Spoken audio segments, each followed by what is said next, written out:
welcome to the I Live Truth podcast and channel. My name's Earl, and let's do this.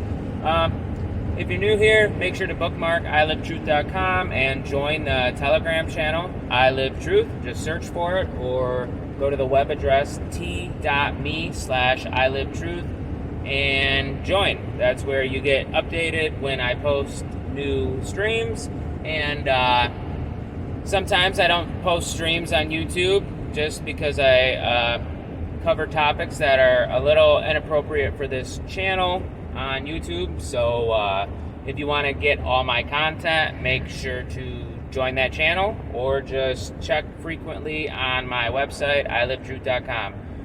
But with that, let's get started. So today's episode is going to be about love and like the actual definition of love. I was thinking the other day, I talked with some people that I work with, and one's a younger guy. He's like not even 20 yet. We talked about his dad.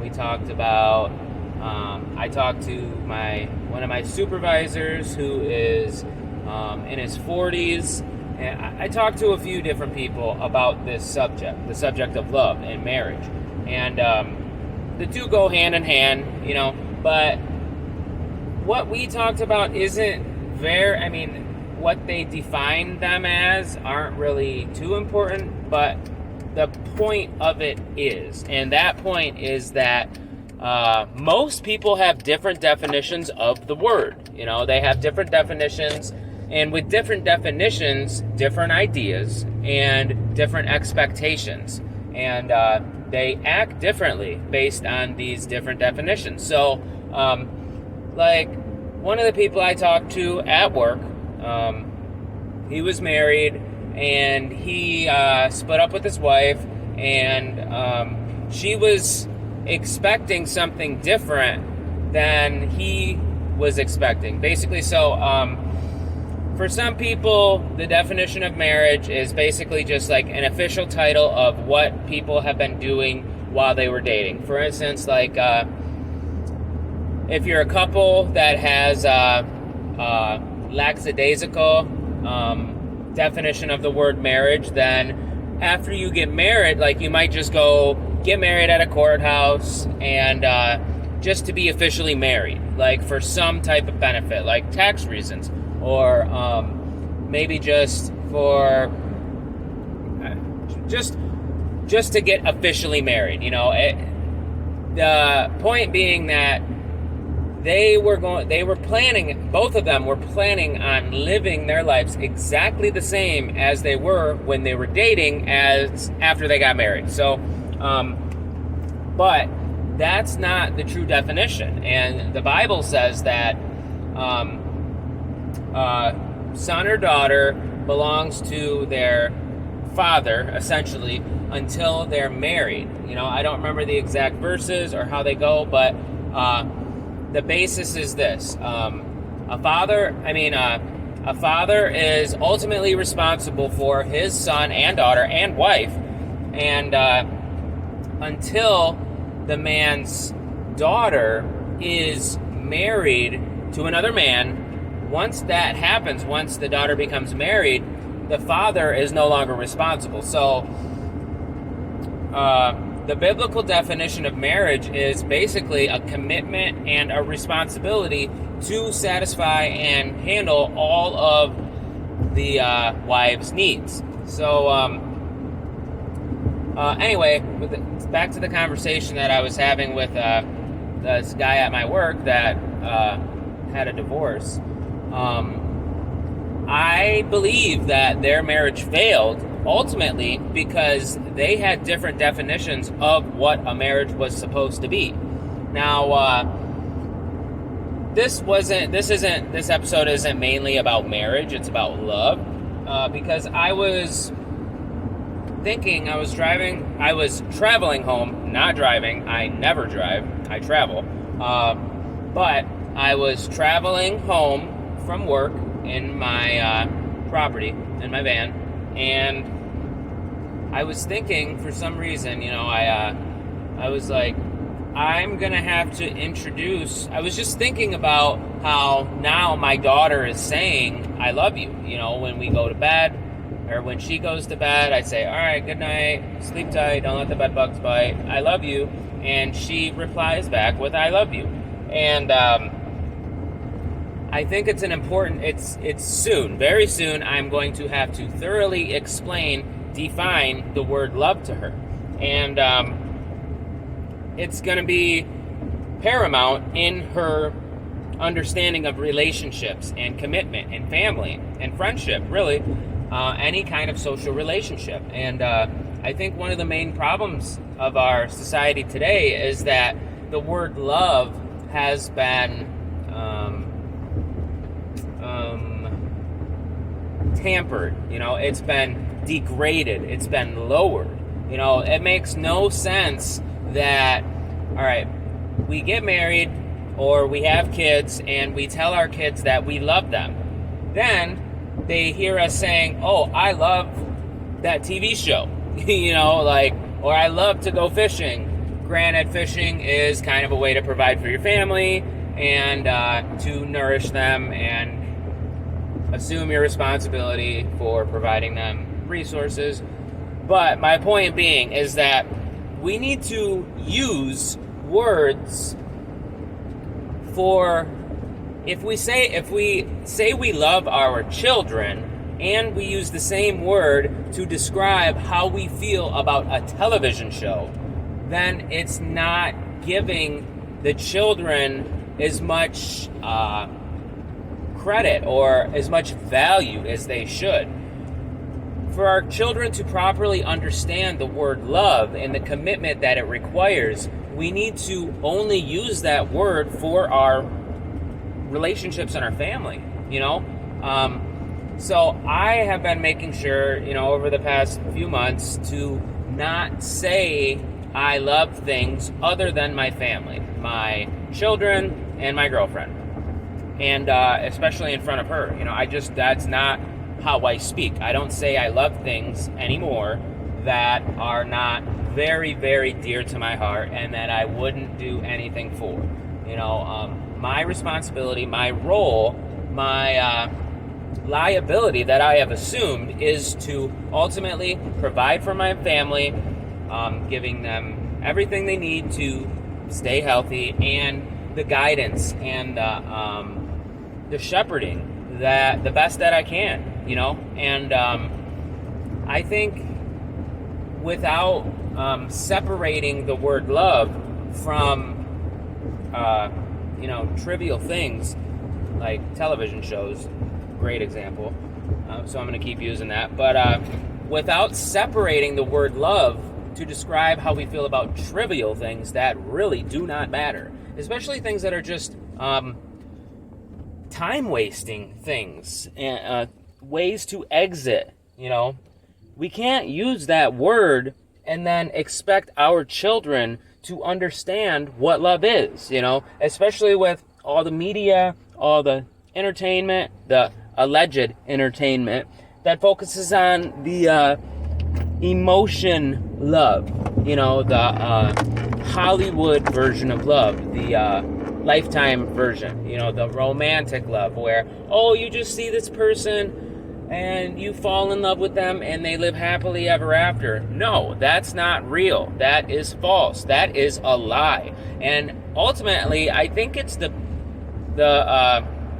catalyst that is plaguing society with all these failed marriages and these failed relationships, because people don't know that love, true love, biblical love, comes from a commitment.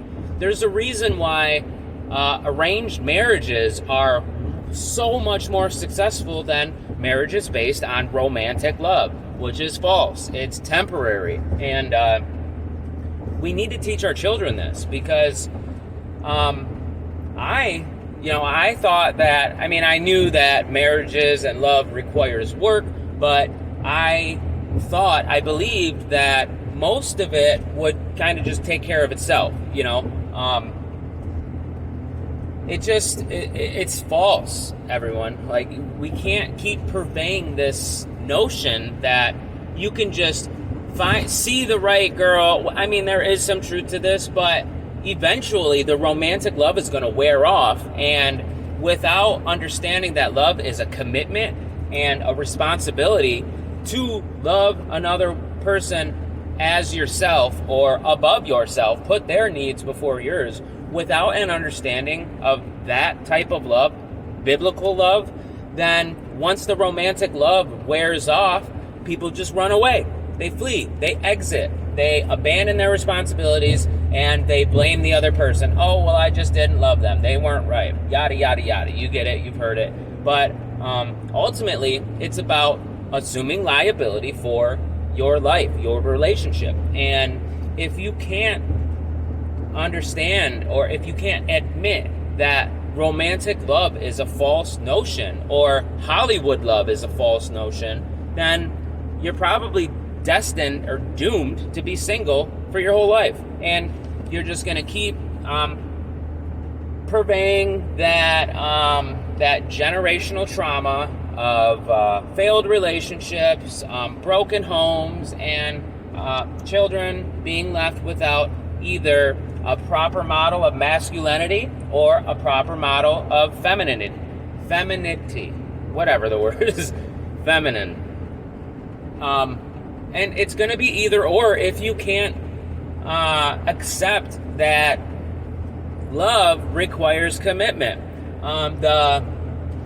The biblical verses of this are somewhere in Ephesians 5. I don't remember exactly the verses, but check out Ephesians 5. Oh, also, I wrote a page on my website, ilivetruth.com, and it's titled How to Start Growing. You can find it in the menu, so just go to ilivetruth.com, and then I believe at the top right of the page, there's a menu. You click it, and you can see the page, How to Grow. You click on it, and I have a bunch of Bible verses listed about, it's mostly geared towards men, but it explains what a man's responsibility is to his wife, to his family.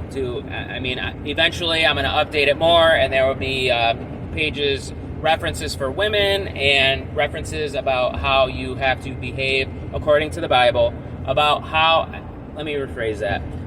There will be references from the Bible about your responsibilities as a man to your children, and to wives to your men, and wives to their children, and children to their parents. So anyway, ilivetruth.com, go to the menu, click How to Start Growing, or I believe you can access it by scrolling all the way to the bottom of the page, and you'll see it.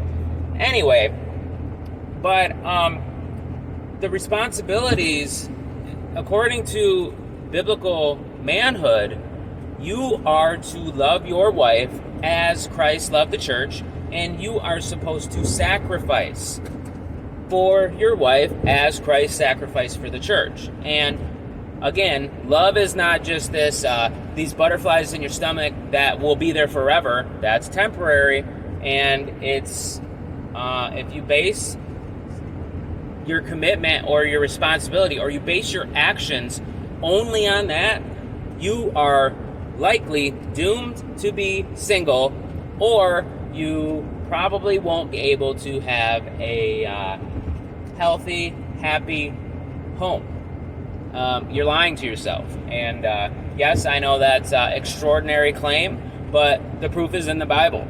So, we need to teach our children that it's different to love our husband or our wives or our parents or our children than it is to love a television show. And that's something that I've been thinking about over the last few days, about exactly how I'm going to teach my daughter these concepts, the concepts of love, and how we need to distinguish the difference and not just use the word love so wildly. We need to use a particular word about particular people. We can't just use the same words, because words have meaning, and it's like the whole calling these abominations women. that aren't really women, that just decided that they could choose to be a woman, and we're calling them women. That is lowering the real women, our parents, our mothers, our wives, our children, our daughters. If we don't make these clear distinctions, and if we don't just use these words frantically or wildly use these words for things that are untrue or that are not significant or are lies, then we're taking away the value from the things that really are, like women or love. We can't do it. So to avoid just repeating myself over and over, because I think I got the point across, and I don't know how else to put it.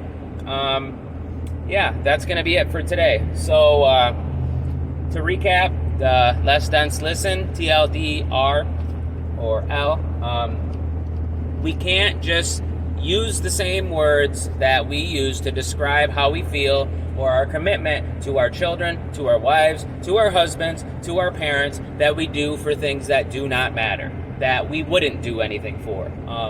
So if you value what I said here, if you like this, if you think this is interesting, if you think this could benefit people, then please consider sharing this, liking, commenting, and subscribing. Also, bookmark ilivtruth.com and join the I Live Truth Telegram channel.